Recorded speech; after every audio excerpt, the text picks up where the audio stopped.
로마서 11장 22절 말씀 같이 읽겠습니다. 시작. 그러므로 하나님의 인자하심과 준언하심을 보라.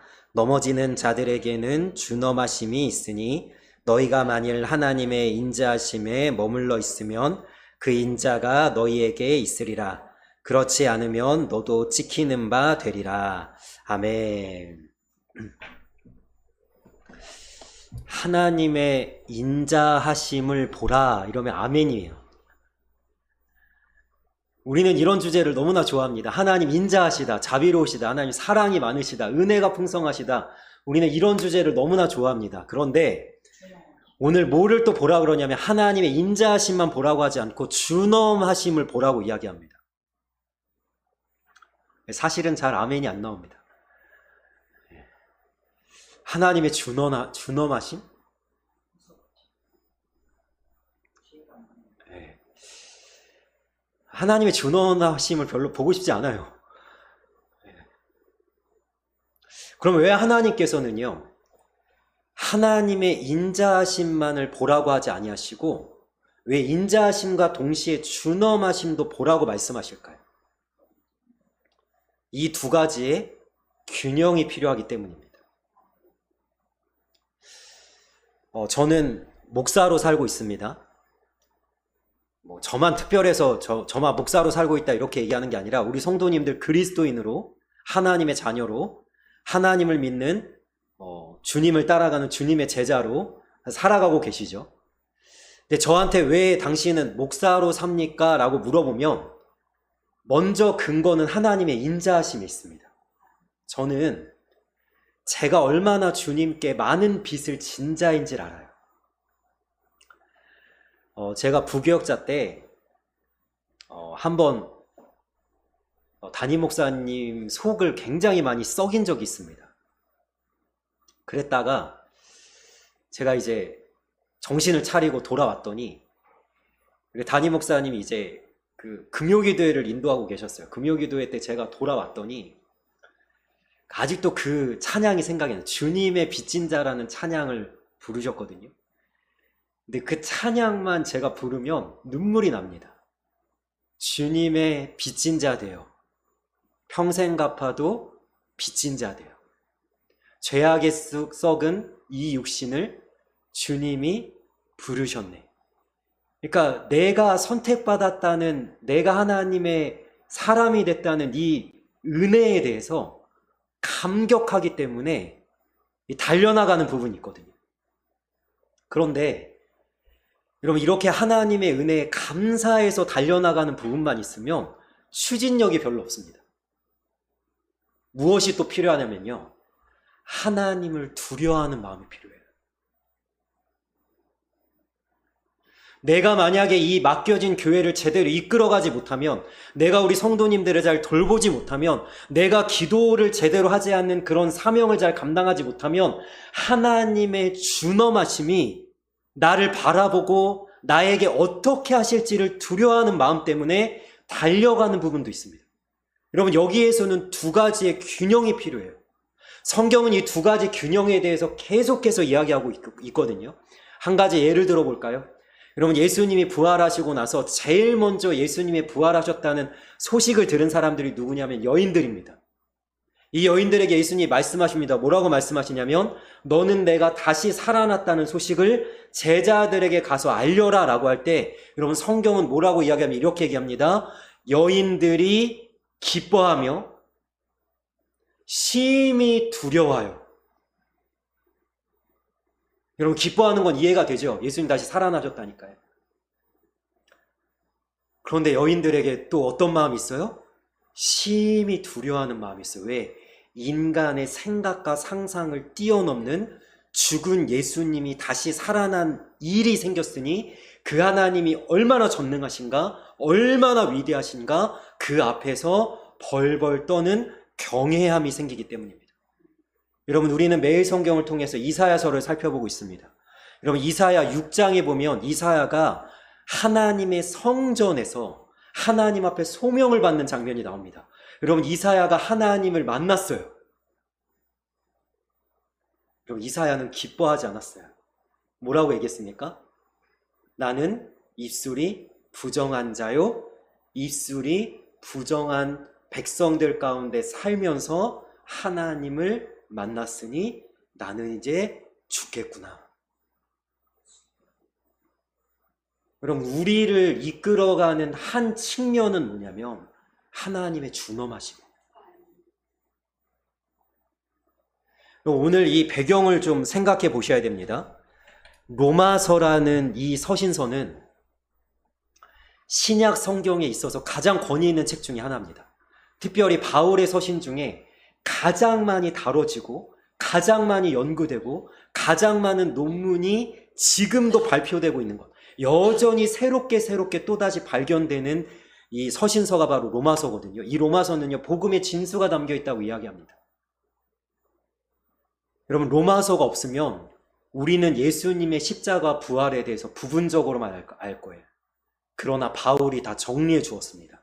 예수님의 십자가가 어떤 의미인지, 예수님의 부활이 어떤 의미인지 로마서에 너무나도 상세하게 이렇게 기록되어 있는데요. 여러분, 1장부터 10장까지 무슨 내용이냐면 너희가 어떻게 구원받았나 봐라 라고 하면서 11장에 이런 주제를 가져옵니다. 그러면 이스라엘은 버림을 받았냐? 제가 이거를 다 설명할 수는 없어요. 우리 성도님들이 어느 정도 안다고 생각하고 이 정도만 제가 말씀을 드리겠습니다. 여러분, 이스라엘은 원래 진짜 감람나무였습니다. 원래 하나님께서 뿌리를 두신 감람나무였습니다. 그런데 하나님의 준엄하심으로 이스라엘을 어떻게 하셨죠? 하나님이 가지를 치셨습니다. 이게 준엄하심이죠. 자, 그리고 하나님께서 이 이스라엘을 잠시 버림바 되셔서 이 가지치기 당한 참 감람나무의 가지에 돌 감람나무인 우리 이방인들을 접붙이셨습니다. 자, 그러니까 이방인들이 이렇게 자랑할 수 있는 거예요. 야, 이스라엘을 버려서 하나님이 우리를 택하였구나. 자, 그러니까 바울이 이렇게 얘기합니다. 너희는 두려워하라. 하나님이 참 감람나무인 이스라엘도 아끼지 아니하셨거늘 돌 감람나무로 접붙임을 당한 너는 하물며 어떻겠느냐라는 얘기를 하는 거예요. 그래서 오늘 22절이 나오는 거예요. 하나님의 인자하심과 어떤 인자하심이죠? 이방인들을 품은, 그리고 바울은 소망합니다.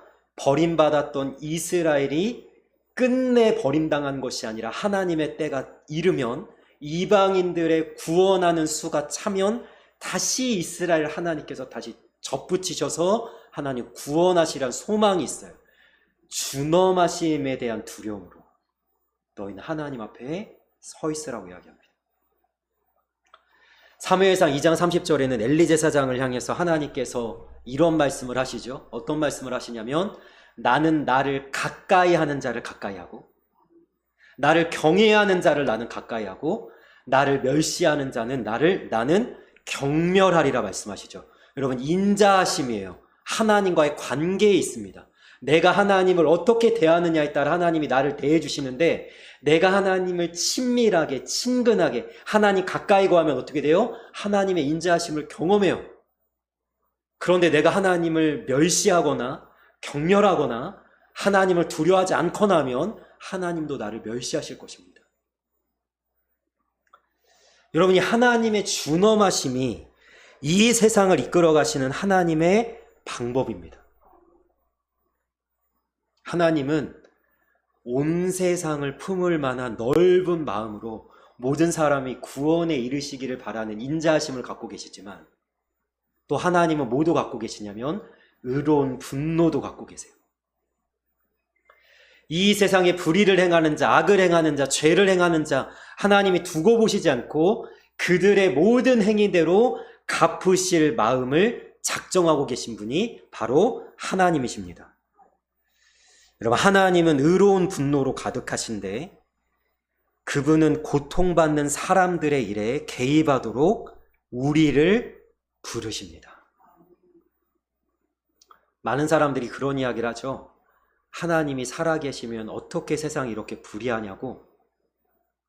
그러면서 우리가 하나님께 부르짖으며 한탄할 때 있지 않습니까? 하나님 정의를 행하시옵소서 이렇게 얘기할 때 있지 않습니까? 그런데 하나님께서 우리에게 하시는 대답은 이거예요.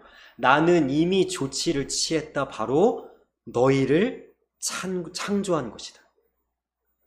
여러분, 정의를 행하실 하나님은 그 정의를 누구와 함께 행하시기를 원하시냐면 하나님을 믿는 우리와 함께 행하시길 원하세요. 잠언 21장 13절에 이렇게 말씀하십니다.